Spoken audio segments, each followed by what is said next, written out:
Merry Christmas. We thought we would kick off a Christmas cheer by talking about Beverly Hills Puppy, A Christmas Tale. Ooh. This obviously is shit. How shit is it? That's really the question that we are hoping to explore today. And the answer is very, so let's check it out. Why do you volunteer at the soup kitchen? Well, after my parents left me at that Quickie Mart, I waited outside for about 5 hours, and then I moved to the streets. The film opens with a title sequence, which is about as generic as it gets, where we're just seeing a load of these slightly weird Christmas animatronics with a very generic tune.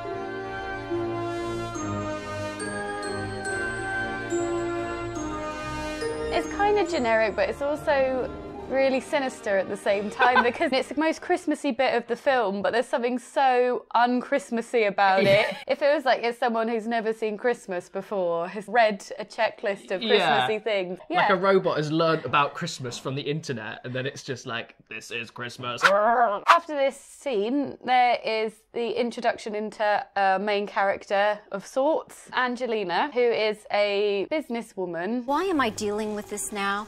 I told you no last week, and no means no. Through the first scene, you see her being a bit bossy and a bit mean-spirited and firing someone. And then she's on the way home and she dies in a car crash.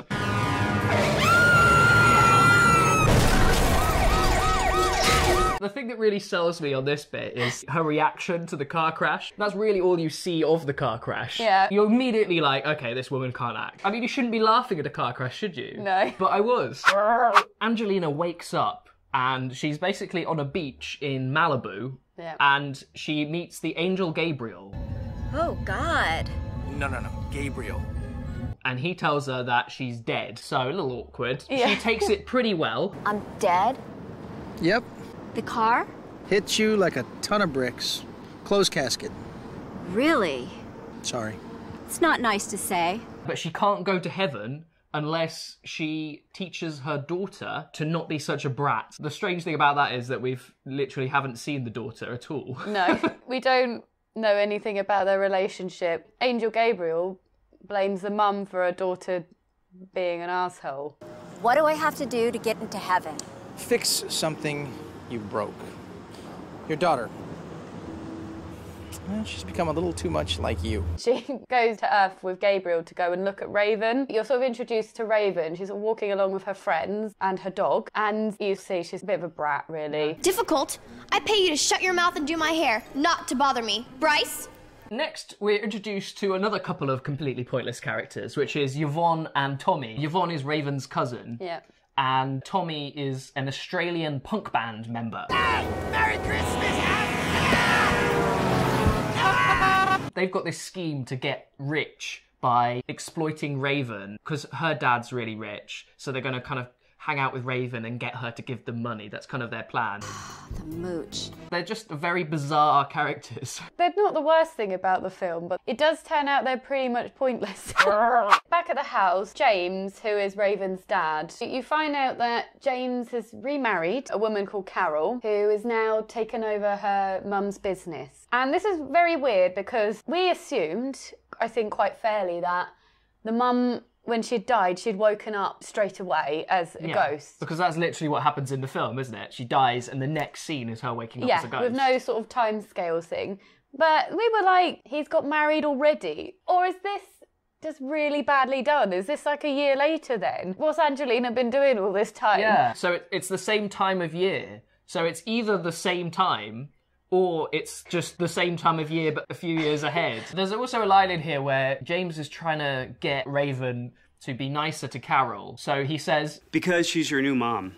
well, would you ever really say that to your daughter whose mum had died in a violent car crash? You don't say, she's replacing your mum, you know, the dead one, who died very recently. Don't even go there. Because the film's so shit at introducing people, we don't know Raven's relationship with Carol. Like, we've just been told it's a bit shit. We have actually been introduced to Carol, but we didn't know. No. Because she's in it for like 1 second right at the start, talking to the mum. And I don't Her think name's never mentioned. Just leaves so much information for you to just try and gather yourself. Next, we kind of get introduced in a way to all of the main characters, but we don't actually get properly introduced. They're just sort of there. We see Carol. This time, she's wearing massive sunglasses. So just in case you did catch the first Carol bit, you won't get it here because she's hidden her face. Literally, like... Oh, how wonderful. And we also see Jerry, who is actually a sort of main character, although in this scene, he literally just stands there and we find out he's called Jerry, and I think that's about it. Raven and Yvonne go shopping. Yeah. But they buy the shop. Raven buys the shop. I want to buy the store. Raven, no. Yeah. For $5 million. Yvonne kind of just mentions that she would like to own a shop like this, and she's like, I'll buy the shop. I've always wanted to have a place like this. It's like the film is implying that Yvonne is this amazing genius. I tricked her into buying the shop, but really all she did was she just said something like, you could buy a shop, really, couldn't you? Ding! The next scene is probably one of the worst edited scenes. In fact, no, not just the editing. It's probably one of the worst scenes I've ever seen in any film. Oh, please, darling, you'll have to put her in my office. She can't be out here. You're not my mother. Deacon Scott. Carol, darling. You could put this scene up in a film school and just say, like... How not to do film. Yeah, literally how to not do everything. It's this mess. So they're in a changing room and it's at this sort of fashion shoot thing which is happening at the company that her mum used to own. So we've got Raven, we've got Carol. Raven's having a chat with someone that we've never met before who Raven refers to as Hannah. Then a guy who we never met called Deacon Scott walks in and just starts talking about something completely different. Then Jerry walks in, who, remember, so far we found out is called Jerry, and he said... That's crazy, I just saw Marilyn Manson. What? And then Yvonne and Tommy are there as well for no reason. And they just keep getting edited in like bits, and they're just like... There's bits where, like, Jerry's just standing awkwardly in the back of the shop because it's so crowded in the room. In between different shots, he's clearly doing different emotions. And, of course, Angelina, throughout all of this, is just awkwardly standing in the background. Felt like yesterday I was just here. There's also a lot of teleportation in this scene. It's like flipping heck. There's not actually that much room in this changing room. Can you not even just remember where you put people in this like really small room? From here, this disaster. Oh, the dog's there. Forgot about that. How did you forget about the dog? It's just so prominent in this film. She's meant to get rid of the dog because Carol doesn't want the dog there. And Anna takes her upstairs. And again, quite a bizarre scene follows. There's many disappointments in this scene. Let's just talk about Anna quickly. We don't know who she is. The conversation that she's having with Raven and Sue Won, they're just chatting normally, right? Yeah. And then the mum is standing in the background, acting like, from what she's saying Anna's trying to take over the company. Please take your seats. The show will start in 2 minutes. Oh, I think that's our cue. Well, we should all, go out. Hannah, how could you?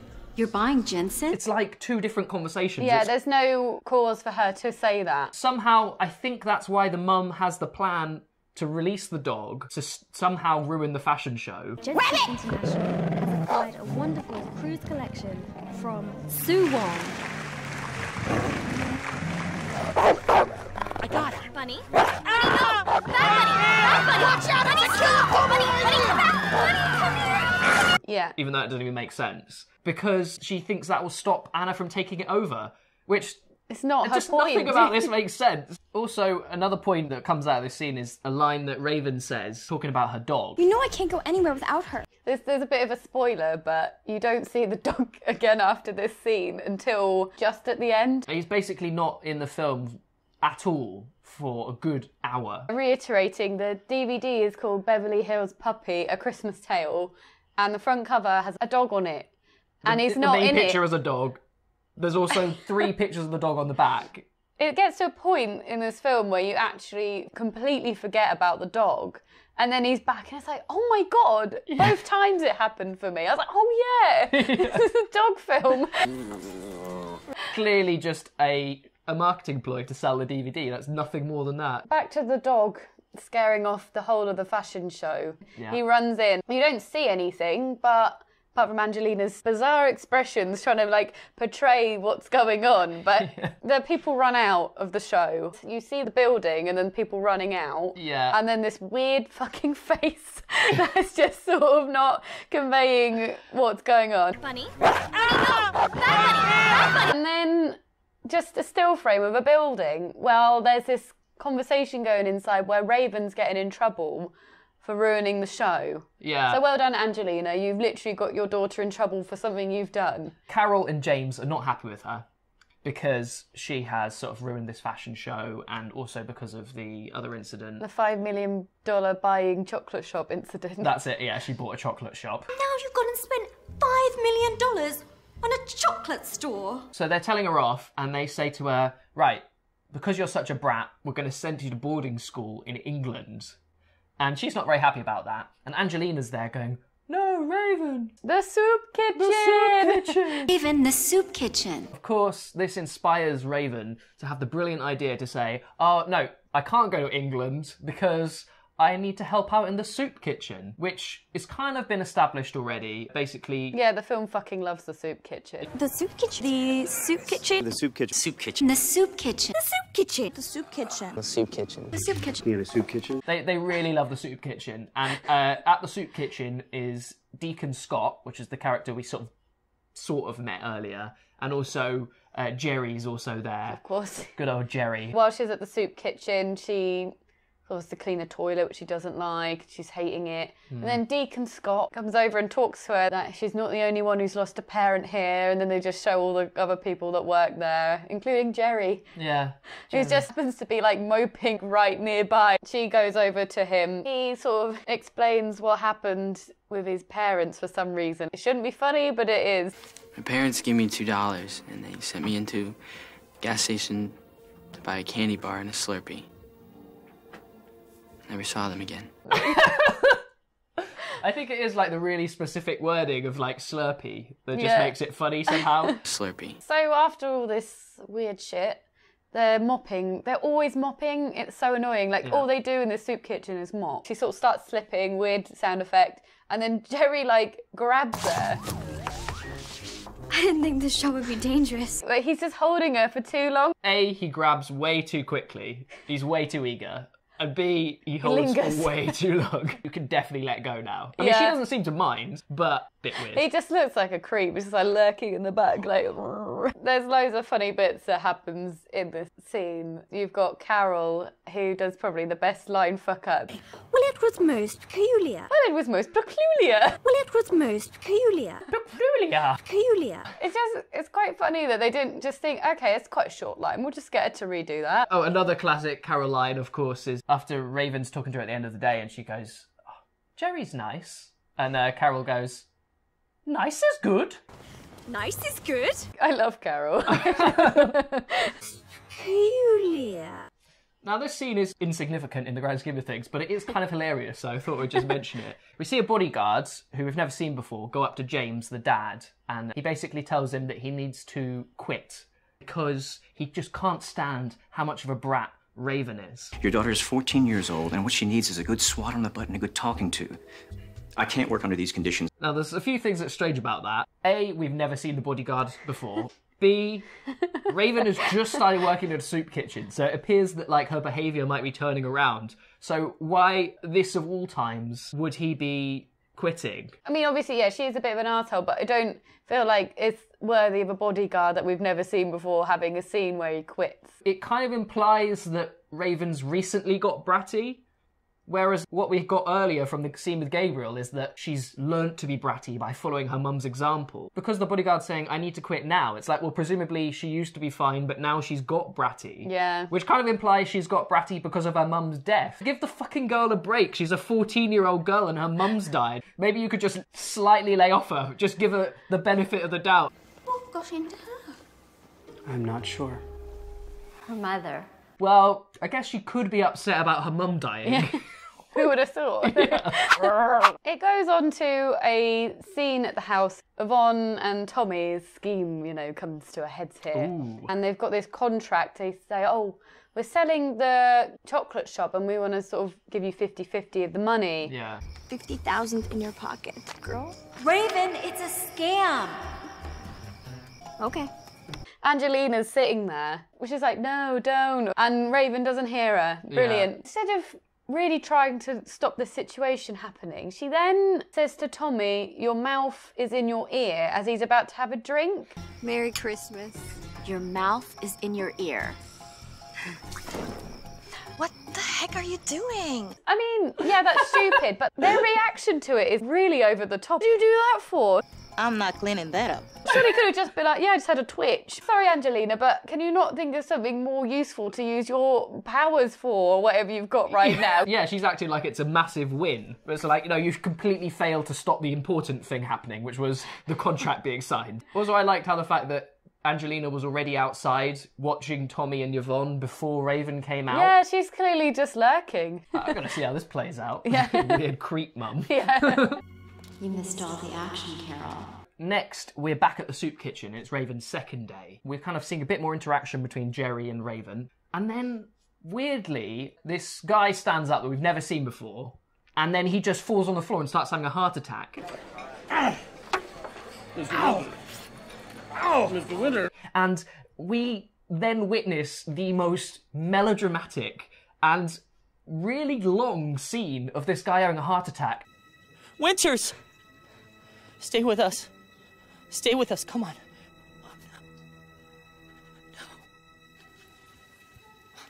And then this angel comes out and uses weird electricity to revive him. We have no idea why he was so attached to this guy. It would have been fine if it wasn't so long. They spent more time on this fucking Winters man than they did on, introducing anyone properly. Don't ever do that again. You hear me? So, it goes to another day in the soup kitchen. All the action happens in the soup kitchen. This is probably one of the funniest bits of the film. They're mopping again, and Raven tells Jerry that she thinks she likes him. I think I'm beginning to like you. A normal reaction to that would just be like, oh wow, that's a nice thing to say. Jerry goes fucking apeshit. Who wants to hear that someone is thinking of liking them? Guys like to be just liked. It's just her being cute and shy. He knows takes that as... that. Yeah. No, secretly. He's just being a prick. He's a twat. So when you figure it out, just let me know. Anyway, their issues are resolved by taking some selfies. It really highlights just how wrong their whole relationship is. What was that for? So Jerry and Raven now like each other. Then we kind of cut and we see Raven's just sort of relaxing on a bench. Come on, we have an hour break. Let's go get lunch. Okay. I was like, she's clearly already on her lunch break. I mean, you can't look more relaxed than she did.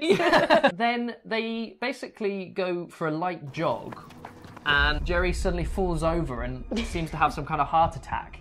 And he's then needs to be rushed to hospital. They kind of earlier sort of mentioned that he had something wrong with his heart because he has a pill, but he literally just keels over. At this point, Angelina is again being useless but trying not to be. She's in trouble at the park. And eventually Carol kind of thinks something's wrong with Raven, and they just find them. It's fine. And Jerry goes to hospital. They're at the hospital now. And Jerry looks like he's going to die. Oh no, I'm so sad. Angelina gets mentioned quite a lot in this bit from James, who, for some reason, all this time has been carrying around a note in his pocket that is a note to Raven from Angelina. I wish you a world of adventure and the experiences that come from listening to your inner voice.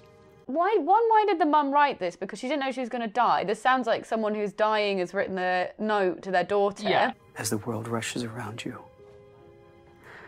I am wishing you strength to face challenges. And two, this could be a year or 2 years on, and the dad's just kept this, and he had it in his pocket for some reason at the hospital. Yeah. I want you to know that you are loved. He hasn't even had time to give her a heartbreaking card about her mum dying. He's had time to get married. But he has remarried. When your mom died, it really hurt us so much.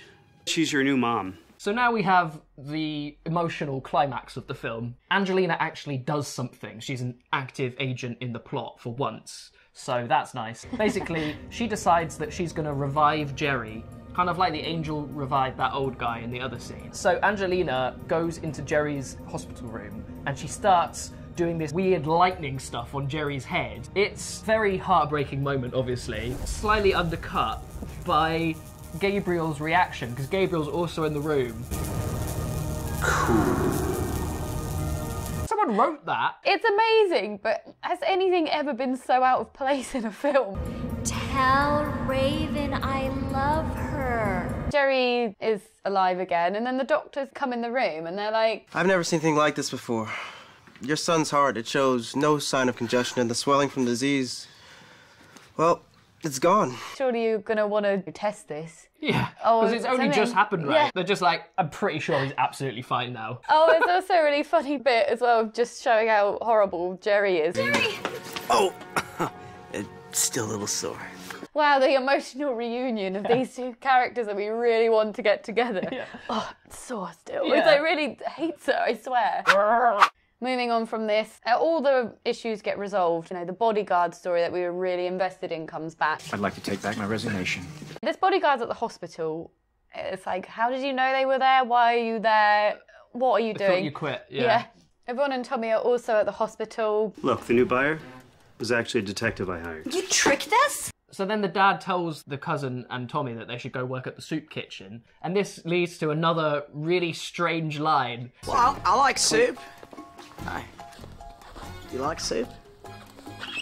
This chat-up line is sexual dynamite. She's incredibly impressed by the fact that he's mentioned soup. You like soup, don't you? Moving on from that, they go back to the soup kitchen where they have the most awkward and horrendous musical number that's ever happened. It's horrible music and the dancing is horrible to match. Honestly, it's the most cringy thing. Genuinely, my skin is crawling on my back just thinking about it right now. I mean, I'm impressed they managed to find a song that's that bad. It's just the most horrendous end to like the most horrendously, amazingly awful film. Yeah. It's so much better than I think we thought because the dog wasn't in it. Yeah. I think we could have just had another shitty dog Christmas movie, which we thought was going to be like a slightly higher budget than it was, didn't we? Yeah. With cheesy dog stuff. Because it didn't, it was amazing. It was just so bad. Yeah, it wasn't boring at all. Yeah, we've watched it twice and it was funny both times, wasn't it? In fact, maybe more funny the second time when you just realise, actually, yeah, you were completely right in your first viewing. It is as bad as you thought. You weren't going crazy. It was that bad. Every single minute there is something to laugh at. Thank you very much for watching. Really hope that you'll come and join us for another video again. And if you do want to do that, then hit the subscribe button. Have a very Merry Christmas. And the next video out will be the second part of our New Zealand video. So look forward to that. Bye! Let me see you shake it. Jingle, jingle, jingle, jingle, jingle. Let me see you shake it. Jingle, jingle, jingle, jingle, jingle. Jingle, jingle. Let me see you shake it. Jingle, jingle, jingle, jingle, jingle.